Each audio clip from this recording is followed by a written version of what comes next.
भोले बाबा जी बोले ले इंटरनेट में आव आव गुप्ता गेट में। भोले बाबा जी बोले ले इंटरनेट में आव आव गुप्ता गेट में। आव गुप्ता गेट में हो आजा गुप्ता गेट में।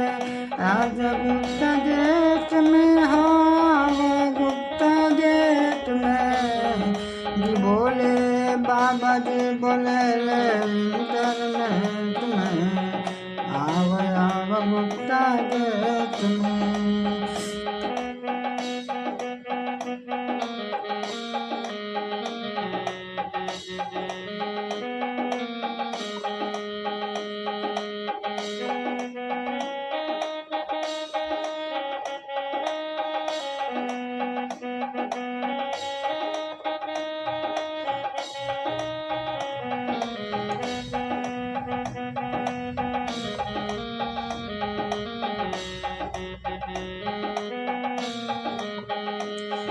और सब देव मिले चर्चा करावेले। और सब देव मिले चर्चा करावेले। मिसरी मलाई सखन काके भावेले। मिसरी मलाई माखन उनका के भावेले।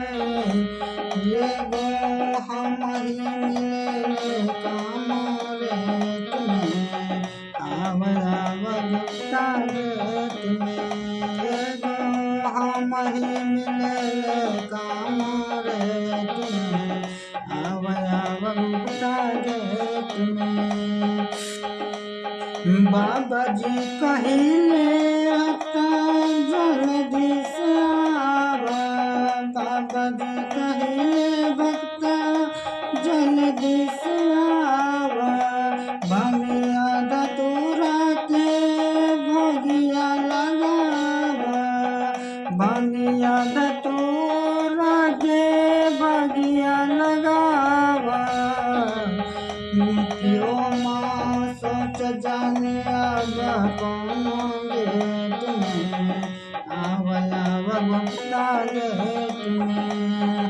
ओ माँ सोच जाने आवा कौनो गेट में आव आव गुप्ता गेट में।